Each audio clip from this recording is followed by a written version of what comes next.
You are, Okay. please. My name is Cletus Judge. I'm a retired Dallas police officer. Worked 31 years for the city of Dallas.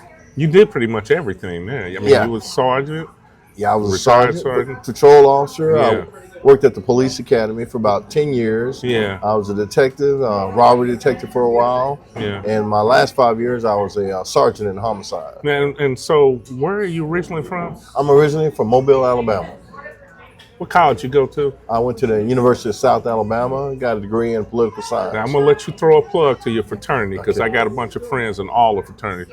What are you a member I of? am a member of Kappa Alpha Psi All right, there. Incorporated. Okay, so I got the bunch of them are gonna be calling me. Hey, I need you to call me so I can do the interview. Okay. All right, so let's start out with this. As a retired sergeant, what are some of the most significant changes you witnessed in your policing over the years? Okay, I think one of the biggest changes that I've seen is the technology.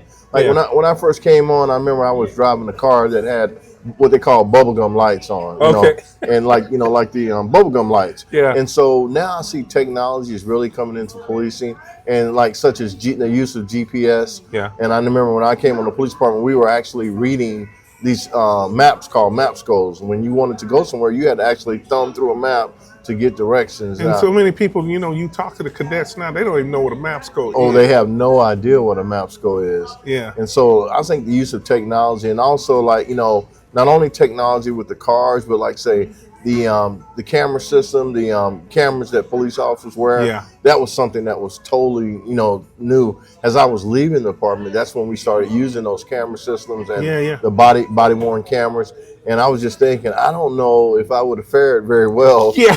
Back when I was on the police department, you can basically say anything you want. But Yeah. now, when you're wearing that camera, everything that you say is being recorded. Everybody that you have interaction with is being recorded. So that's a big difference. I retired in 2016. I'm gonna tell you a quick story. It was so funny to me because my last 4 years I was recruiting. Uh-huh. So I was traveling all over the place, all over the country, recruiting, being suit and tie. Yeah.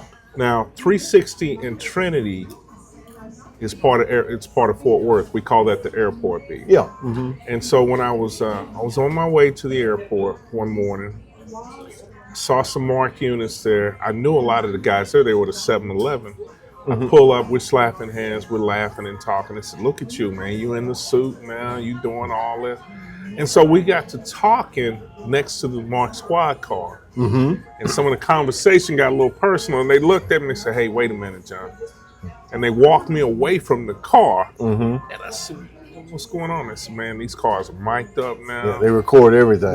We don't discuss People. Yeah. Yeah. all that around the car." Yeah. And just like you said, the technology reminds you that, man, I'm just kind of glad I got out when I did. Oh, exactly. Because now, the newer police officers are mindful Oh, yes. of all Uh-huh. of that. Yeah. Mhm. So I thought it was pretty funny. Yeah, and I think, like I say, technology has been the biggest change in policing.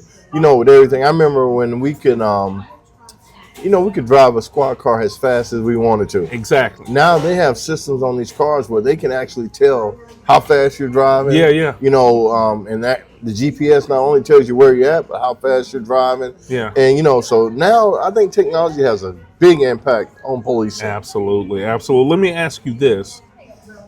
Being where you've been and doing what you've done, how do you think public perception of the police has shifted during your career? Well, Because you were the president of the Black Police Officers Yes. Association Yeah. for Dallas, and so, you look at public perception. How has it shifted in your opinion? Yeah, when I first came to Dallas, I think people actually they liked the police, Mhm. they needed the police, and there was a bigger people were more more friendly to the police. Yeah, yeah. But they had the incident with the Floyd incident. Yeah. And people actually got to see a person being actually being beaten and mistreated by the police. I think that turned a lot of people against police, even good police officers. And I always tell people that all police officers suffered for that particular incident. And so Then you got Tyree Nichols in Yeah. Memphis. yes, exactly. Yeah. And then when you see all the Amir Wrights and all George those Floyd. Amir That's- Wright, and all the other things that happen with police officers, people have really had a disdain for police officers, even Yeah. though they needed the police. You've seen a bigger disdain for police, and people just didn't look kindly or fairly upon police officers. Yeah, yeah. And so that's the biggest change that I've seen. Now it seems like police officers have to earn people's trust all over again. Yeah. You know, just having a uniform and driving up in the car, you know, that used to be good enough. Yeah. We were on the spot, but now people don't trust police like they used to, and you have to earn people's respect and be able to work with. Is that a people. good thing or bad thing in your opinion? I think it's a bad thing that, you know, but a few police officers have made it bad for the whole profession. Yeah. And so it's not a good thing, but, you know, it gives people an opportunity. One thing is people get the opportunity to bond more with their people that they work with or the people in the community, because they're going to have to, you know, we have to earn people's trust now. True. So you have to be out there amongst the people, and you got to show them that, you know, you care about them, their situation, and how they live it. Yeah, okay. How can police departments better serve the diverse communities then? I think the biggest thing is that police departments need to have people that mimic, or, you know, people that look like the people that they're serving. Okay. And so I remember, you know, it was kind of funny when I first came on. You know, I worked in the southern sector of Dallas, and supposedly the bad parts of Dallas, and we had, you know, people, the mindset against police officers was, if you want to be a good police or you want to get involved in something, come to the southern sector. And we had a lot of white guys that wanted to work in the southern sector. And so Not for the right reasons. Not for the right reasons. Yeah. And so I think one of the things is people need to see people in their community that look like them. Yeah. And so if you want to really, you know, get close to the community, and then also there are some cultural differences that only we understand. Yeah. You know, in certain sectors, in certain parts of the community, there's only cultural things, even in the Hispanic community, that they understand, and that it'd be better, not saying that all the people that work in that community, but that community needs to be represented. The police department needs to be representative of the people in that particular community. You know, I've argued that a lot, because you'll hear some people say, well, look, as long as I wear the blue uniform, that should be good enough. But that's not necessarily That's not true. Because like you said, you know, one thing, and I always use the example of, like, you know, black people, we like to use our hands when we talk. Okay. And so, you know, we use our hands, and when we use our hands, say, if you have a white guy that goes in the black community, you see 3 or 4 guys standing around, and, you know, they're throwing their hands and doing a lot of loud talking and you know, expletive language. Yeah. You know, a person that might not be familiar with that culture would say that those guys are about ready to fight. Yeah. But we know that them guys talking about the football game last night. And so those are some of the cultural things. It makes you laugh when you think about that, though. Yeah. Mm-hmm. Yeah. Can you share a particular incident that influenced your perspective on policing? Well, I tell you, one of the things is, like, man, when I first started working for the city of Dallas, and I came here straight out of college, and I remember I was working in a poor neighborhood, and I'll never forget this. I was, you know, young, 22, 23 years old. Yeah. And I'm driving through this community, man, and I seen these 2 little kids taking a bath in one of these metal tubs. Yeah. And, you know, it's 5 or 6 o'clock in the evening, and they were like, and one of the other kids said, hey, you need to get out. It's my turn. And I was like, man, you know, they weren't playing. They were serious about taking a bath. Yeah. And then I thought about the community that I worked in, and how these people were really struggling just to make it. And I was like, here I am, police officer, and, you know, my role was not to be there just to arrest folks. Exactly. It's to help people. Yeah. It's to help people change their... It gives you a different perspective altogether. And that's what changed my mind when I said, man, you know, this is what I should be doing. Yeah. You know, because I got the opportunity to help people in the community, change people, you know, attitudes and stuff like that. Yeah. Okay. Let me ask you this. How did your education in political and science and business administration impact your approach to law enforcement? Did it help with your approach? Well, I would say, as I moved up in rank and I became like a supervisor and stuff like that, the MBA in business helped me out a lot, being able to manage. You know, at one time when I was working, I went back to patrol after I was a detective. Yeah. And I was a sergeant in patrol, and I actually had to manage the overtime for a whole division. Okay. So I actually was managing about $2 million worth of money, you know, and actually parceling out overtime and things like that. That's a big budget. Yeah, so the MBA did help me with things like that, managing. But one thing about, you know, college is that helped me overall was just working with people from different backgrounds. Yeah. You know, being in college exposes you to people from different backgrounds. So that was like, you know, going on the police department, we had little Latinos, we had, I had even had a guy from France that was working with us. So being in college exposes you to different people, different backgrounds.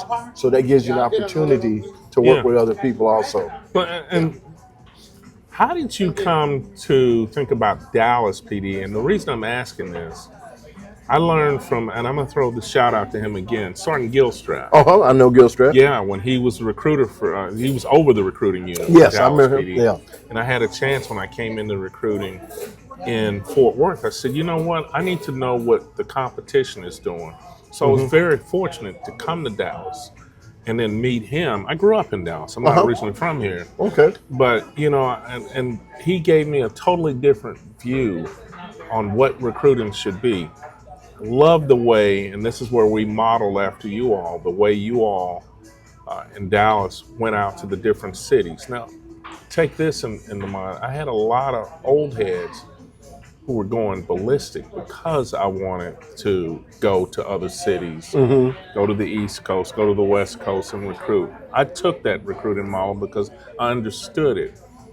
How did they even get on your radar when you were in college? Was it a recruitment team? Yeah, well, actually, it was a recruitment team. But when I came, I think I was a junior in college, and the Dallas Police Department came to our college, and they had a job fair, and they did the recruiting. I went to the job fair, but just to be honest, John, I never had any idea about being a police officer. I never thought about being a police officer. So when I talked to the recruiters, walked around, they showed me their stuff. And so I kind of like blew it off. And then like the year that I graduated from college, I also got commissioned in the Army as a lieutenant. Yeah. And so I went to my camp that year, and I got back home, and I was waiting for for the Army to give me active duty. Exactly. And so I was just sitting there waiting, and one of my fraternity brothers who had joined the Dallas Police Department called me and said, "Hey man, what you doing?" I said, "Man, I ain't doing nothing. I'm waiting on the military." He said, "Man, you ought to come down here and get on the police department." I was like, "What?" And I remember I had been to their recruiting, and he goes, "Man, it ain't that bad." So that's how I ended up. One of my frat brothers invited me to come down. I stayed with him while I was in the, I did my testing and everything.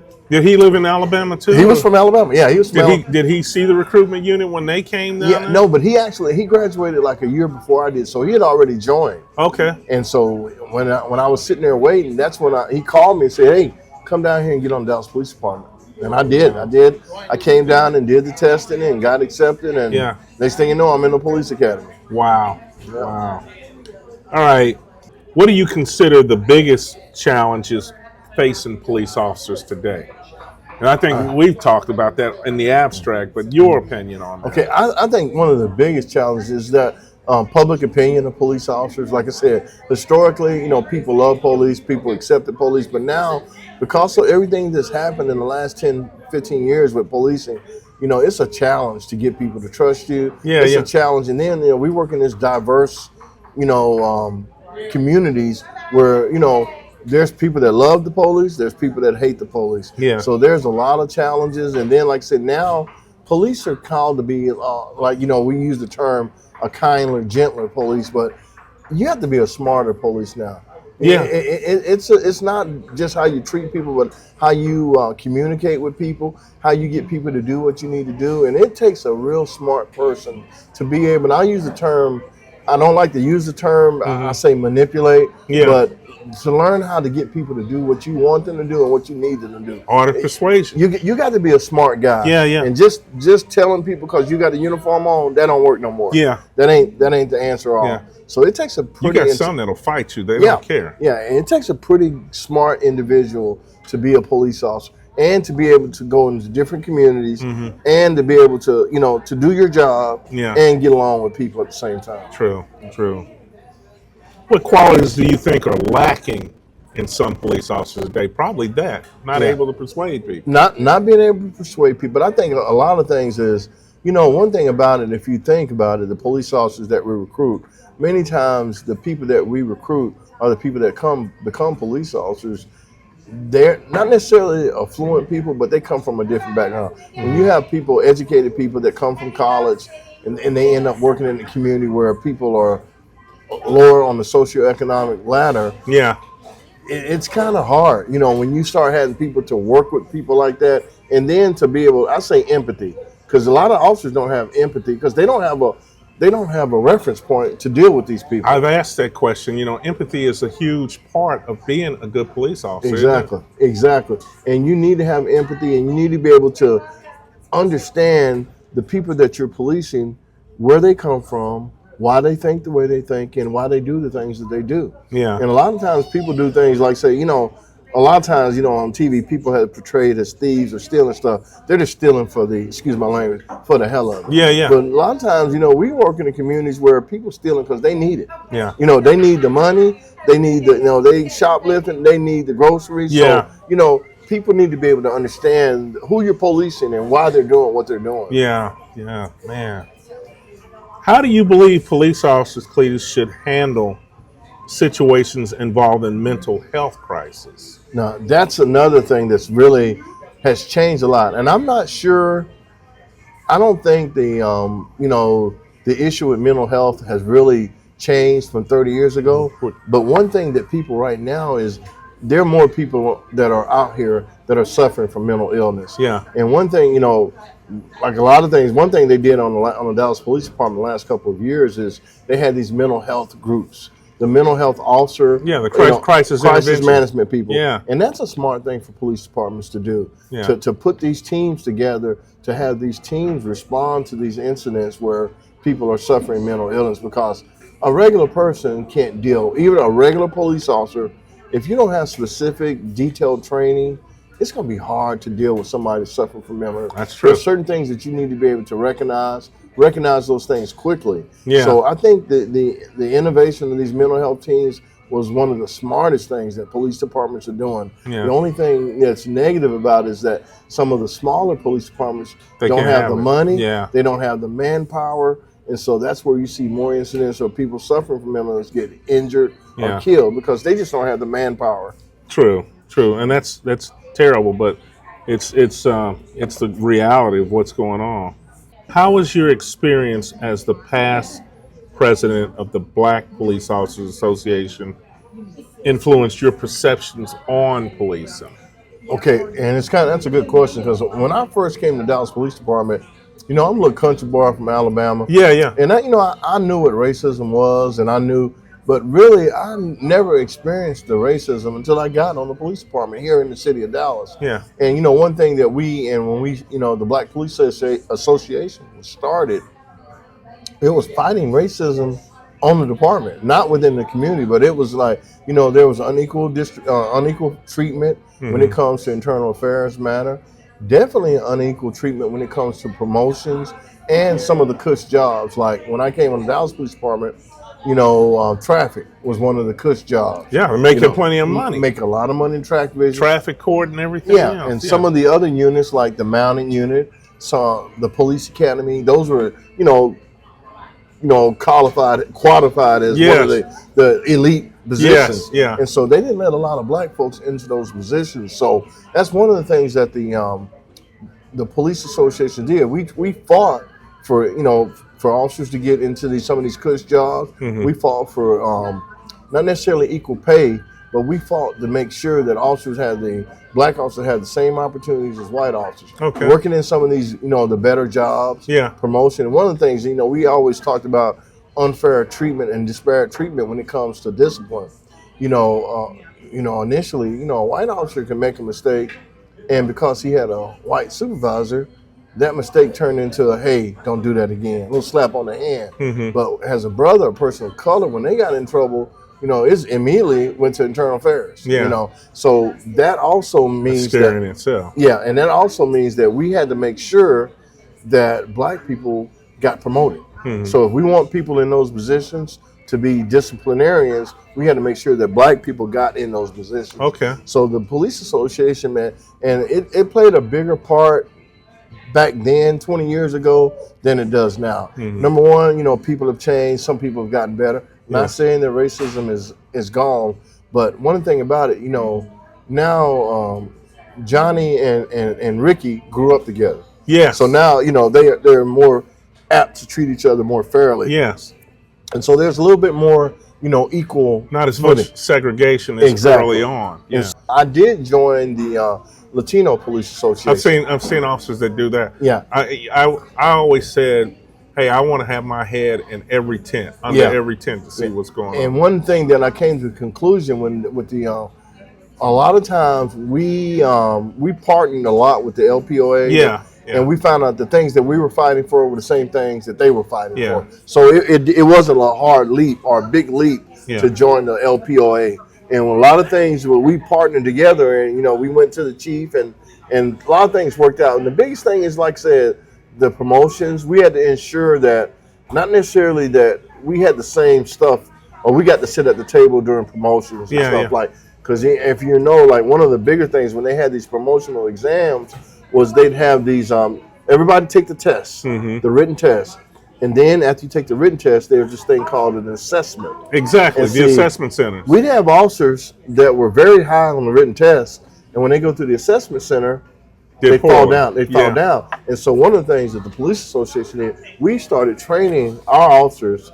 We did mock assessments to make sure that our officers knew prepared what to expect on the assessment. And also, it also a thing that makes a big difference is where are you getting your assessors from?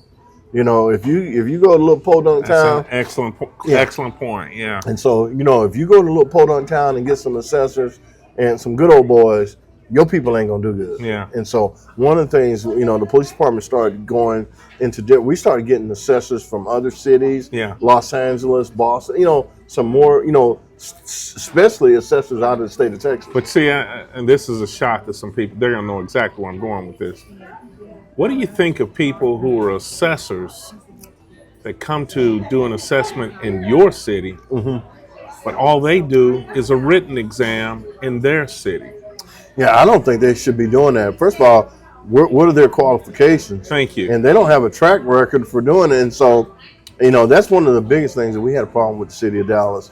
And they started changing the assessors, where they were getting them from. And then one thing is we wanted the assessors to be diverse. Yes. From different backgrounds, not just color, but women too. Yes. Because initially, policing was always looked upon as a male-dominant, profession. But we need people that have a background, or women, to be involved in the assessing also. Yes. So it makes a big difference where you get your assessors from, their background, and their qualifications. Okay. What are the key characteristics, in your opinion, of a good police officer?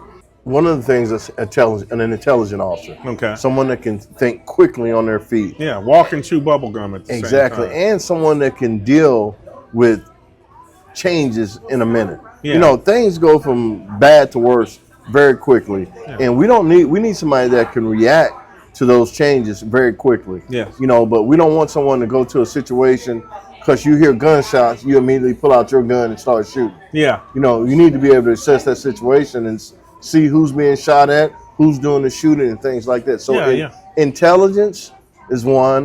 We need an officer needs to have empathy. We need an officer to be able to empathize with the people that he is dealing with.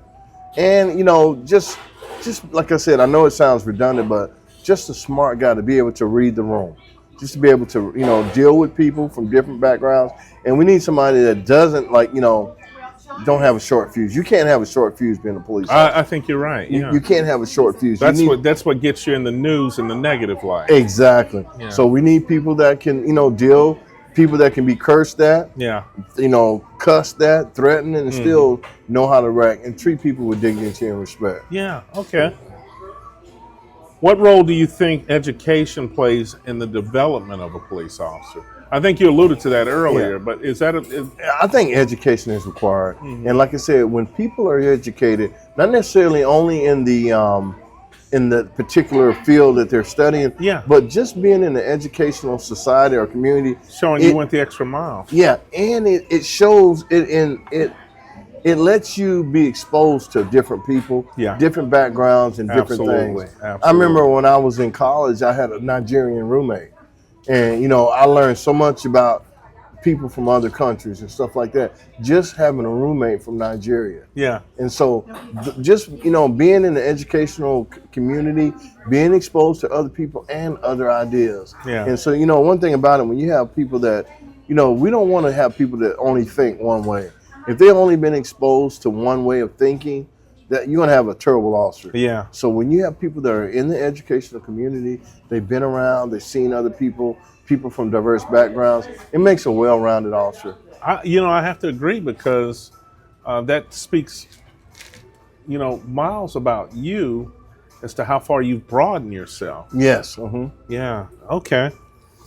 In your experience, what are the most common misconceptions that people have about police work? Oh, it's not an easy thing like they Yeah. think. You're just coming in here to make this money. yeah. And that's one of the things that people think, that we shouldn't make mistakes. People, people think that the professional policing, it's something that we made a decision to get in this field. We should do it without any problems. Yeah. And we shouldn't have any issues. And one thing I used to tell people all the time is that when people talked about us, police officers responding to shootings. Yeah. And the first thing I hear a lot of people say is, "Why did y'all kill him? Couldn't you just shoot him in the leg?" Yeah. And I said, or the wrist or something crazy. Shoot the gun out of his hand. Yeah. And I always have to explain to people, shooting is a fine motor skill. Yeah. And when you're involved in a dramatic event, your heart rate's up, your breathing's up, and being able to pull a trigger and shoot somebody in the wrist ain't gonna happen. Yeah. And so, one thing I always tell people, that policing is a very difficult thing. You got to do a lot. You got to be a doctor. You got to be a psychiatrist. Yeah. There's a lot that's called upon for one person to do on one call. And so, just having people think that the professional policing is simple. Yeah. It's not simple. It's not. Yeah. It's a lot of work that goes into it. Right down to the last two. How can retired officers contribute to improving perceptions of law enforcement? I think one of the things is like, and I think you've done that. yeah, I think, one of the things is that we still, retired peace officers still stay in the profession. Yeah. Either, as a job, like a part-time job, or not necessarily policing, but teaching. Yeah. And that's one of the best areas of, staying connected with police officers, but also just being a mentor to some police officers. There's one thing about police officers, even retired, we still party, or we still interact with each other. Exactly. Yeah. I can't think of many police officers that don't have any interactions with police officers. Mm-hmm. And so when we do have those interactions, we need to utilize those opportunities to make sure that, we impart the knowledge that we know and things that we've seen. Yeah. And then, actually let it be reciprocated so we can learn what's going on in policing now with the new officers. True. Yeah. True. What legacy do you hope to leave behind in the field of law enforcement? Well, the legacy that I like to leave is that, number one, I know it sounds like Martin Luther King, but I tried to help somebody. Yeah, okay. That, I want people to think, man, Judge, he's a good old dude, man. He showed me a lot. Uh-huh. And one of the things that, I kind of, I relished the other day, I saw one of my recruits, when I was teaching at the police academy, I had a young lady that was from Alaska, a black female from Alaska. Wow. And I used to tease her all the time because I never knew any black people from Alaska. Well, just about a month ago, that young lady rose to the rank of a 3-star chief on the Dallas Police Department. Oh, wow. She's a number 2 police chief on the Dallas Police Department right now, and that was one of my rookies. Something to be proud of, isn't Something it? to be proud of. And she, when I texted her the day that she got her promotion, got her stars pinned on, and she texted me back, and she goes, "I was Corporal Judge. She said, Corporal Judge is all because of you." And Wow. that just, made me feel good. Yeah. When I see officers, and I've had several officers that I trained that become chiefs. I've had a couple of guys that are actually, when they retired, they got some pretty good big jobs, working in the security industry and things like that. And I still maintain relations with these people. And I just think I want my, that to be my legacy. Yeah. And I try to help some people, and I mentored some people, and they turned out to be good people. That's good. Yeah. Mr. Judge, Cletus Judge, thank you so much, man. Oh, thank you, brother. I appreciate it. All right. And when we get this, I always said, was a Pulitzer. I just want to get my money for this song. Oh yeah.